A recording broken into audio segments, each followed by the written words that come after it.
There is no let-up in the steady stream of Eritreans who flee from their country. This highly disputed border with Ethiopia is fast becoming a favorite escape route for them. ሻዕቢያ የጦር ፍላጎት ያሰለቻቸው በሀገራቸው የነጻነት አየር መተንፈስ ያቃታቸው ከዓለም ጋር የተራራቁት ኤርትራውያን አሁንም ከሀገራቸው መሰደዳቸውን ቀጥለዋል። በውጭ ሀገርም በሚኖራቸው ቆይታ የተለያዩ ስቃዮች እየደረሱባቸው ይገኛል። ከህፃን እስከ አዋቂ ከሴቶች እስከ አዛውንቶች ለጦርነት ሲሰበስብ የነበረው የእናቶችንም እንባ ለበርካታ ዓመታት ሲያፈስ የቆየው የኢሳያስ አፈወርቅ መንግስት አሁንም በዚህ ተግባሩ ቀጥሏል። ዜጎችን በግብጽ እስር ቤት የተለያዩ ስቃዮች እንዲደርስባቸው ያደረገ መሆኑን መንግስታዊ ያልሆነ የሰብአዊ መብት ድርጅት ማስታወቁን አረብ ኒውስ ዘግቧል። በህዳሴ ግድብ በኢትዮጵያ የተረታችው የኢትዮጵያንም የባህር በር ጥያቄን ለማደናቀፍ ኢሳያስ አፈወርቅን ወደ ካይሮ ስታመላለስ የከረመችው ግብጽ አሁንም ለኢሳያስ አፈወርቅ የጦር መሳሪያ ከማቀበልና በኢትዮጵያ ላይ ጫና ከማድረግ ባለፈ ኤርትራውያንን በእስር ቤቶቿ ውስጥ እያሰቃየች ትገኛለች። በዘንድሮ ዓመት ብቻ ከ3000 በላይ ኤርትራውያንን ስደተኞችን በእስር ቤቷ ውስጥ ያስቀመጠችው ካይሮ በዜጎቹ ላይ ጾታዊ ጥቃትን ጨምሮ የተለያዩ በደሎችን እየፈጸመች መሆኑ ይፋ ተደርጓል። 3.5 ሚሊዮን የሚሆኑ ነዋሪዎች አሏት። እነዚህን ዜጎቿን በቅጡ መመገብ ያልቻለችው ወደቦቿንም ለጦር መሳሪያ ዝውውር ስትጠቀም የነበረችው ኤርትራ በኢሳያስ አፈወርቅ መንግስት አማካኝነት ዜጎቿን ለሞት አሳልፋ መስጠት ቀጥላለች።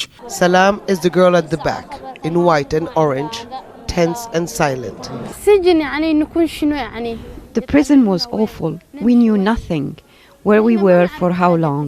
I was thinking all the time, what will I do? Where will I go? How? ተቃውሞ ለማሰማት በጋዛ ባንዳ እዳጋ ሐሙስ በሰንበልና በሌሎች አደባባዮች የሚወጡትን ዜጎች የሚገድለው የሻዕቢያ መንግስት ከሀገሩ የወጡ ዜጎቹ ላይ ባለቆቹ አማካኝነት ጥቃት መፈጸሙን ቀጥሏል። ከጨቋኙ መንግስት ለማምለጥ ከሀገራቸው የሚሰደዱት ኤርትራውያን በአሁኑ ወቅት ቁጥራቸው እየጨመረና ወደ ግብጽ፣ ሱዳን፣ ጣሊያን፣ ፈረንሳይ፣ ዩጋንዳ፣ ኬንያ፣ ጅቡቲና ኢትዮጵያ እየተሰደዱ መሆኑን ራዲዮ ፍራንስ ኢንተርናሽናል ዘግቧል።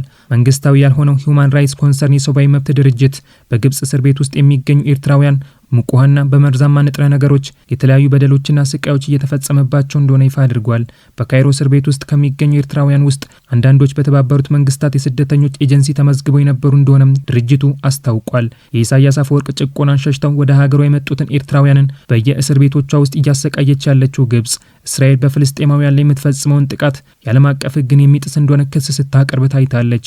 ለጦርነት ወደ ቤተ መንግስት የገቡት የሀገራቸውን ዜጎች በኑሮ ውድነትና በሰብአዊ ጥቃት የሚያሰቃዩት በሱዳን የእርስ በርስ ጦርነት እጃቸውን አስገብተው ለቀጠናው ቀውስ የጦር መሳሪያ የሚያዋጡት መሪዎች በኢትዮጵያ መንግስት ላይ በየሚዲያዎቻቸው ብቅ ብለው ትችትን ሲያቀርቡ ተስተውለዋል። የውጭ ሀገራት ሚዲያዎች ወደ ኤርትራ እንዳይገቡ የሚያደርገው በሀገር ውስጥ ያሉ ሚዲያዎችን በመዝጋት የሚዲያ ነጻነትን ሕግን የሚጥሰው የኤርትራው ፕሬዝዳንት ኢሳያስ አፈወርቅ የእሱን ልሳን በሚያሰማው ሚዲያ ቀርበው በኢትዮጵያ መንግስት ላይና በጠቅላይ ሚኒስትር ዶክተር አብይ አህመድ ላይ ክሶችን ሲያቀርብ ቆይቷል። ለኢትዮጵያውያንም እኔ ያውቅላቸዋለሁ ሲል ተስተውሏል። የጓዳውን መሶብ በደንብ ያላስተካከለው የራሱን ዜጎች በቅጡ ከጥቃት ያልጠበቀው ኢሳያስ አፈወርቅ ባረጀው አስተሳሰብና ባረጀው አንደበቱ ለሀገራቶች መፍትሄዎችን ሲያስቀምጥ ቆይቷል።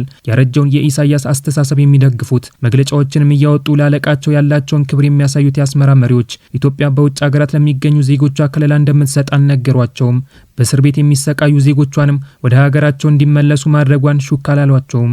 በኢሳያስ አፈወርቅ ክሶች የቀረበበት የጦርነት ድግስም እየተደገሰለት ያለው የኢትዮጵያ መንግስት በውጭ ሀገራት የሚገኙ ዜጎችን ወደ ሀገር ቤት ሲመልስ ቆይቷል። ጠቅላይ ሚኒስትር ዶክተር አብይ አህመድ ወደ ስልጣን በመጡ በአጭር ቀናቶች ውስጥ ወደ ሱዳን ባደረጉት የሥራ ጉብኝት በእስር ላይ የሚገኙ 1400 ኢትዮጵያውያን ወደ ሀገራቸው ሲመለሱ ወደ ግብጽ አምርተው 32 ኢትዮጵያውያን ከስር ሲያስፈቱ ከሳውዲ አረቢያ መንግስት ጋር ባደረጉት ስምምነት በሪያድ የሚገኙ ኢትዮጵያውያን ዛሬም ድረስ ወደ ሀገራቸው እንዲመለሱ ማድረግ ችለዋል።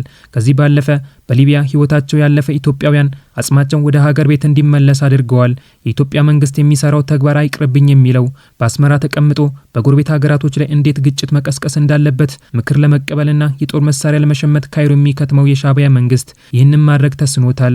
ይባስ ብሎ በግብጽ የሚገኙ ዜጎችን ለጦር ለመጠቀም ወደ ሀገራቸው በግዳጅ እንዲመለሱ እያደረገ መሆኑን የሰብአዊ መብት ድርጅት ሂዩማን ራይትስ ኮንሰርን ይፋ አድርጓል። የሰብአዊ መብት ድርጅቱ ከ10,000 በላይ የሚሆኑ ኤርትራውያን በእስር ቤት ውስጥ እንደሚገኙ ይፋ ያደረገ ሲሆን ከነዚህም ውስጥ ጋዜጠኞች፣ ተቃዋሚዎችና የሃይማኖት አባቶች ለበርካታ ዓመታት በእስር ቤቶች ውስጥ ታፍነው እንደተቀመጡ አስታውቋል።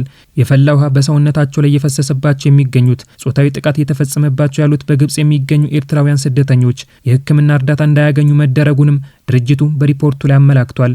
የሻቢያ መንግስት በዜጎቹ ላይ የሚፈጽመውን ሰብአዊ ጥቃት የተመለከተው የተባበሩት መንግስታት ድርጅት አሸባሪው መንግስት ከድርጊቱ እንዲታቀብ ኤርትራውያን ስደተኞችንም በምድሯ ላይ ያሰፈረችው ግብጽም ግዴታዋን እንድትወጣ መልእክቱን ማስተላለፉን አረብ ኒውስ በዘገባው ላይ አስፍሯል።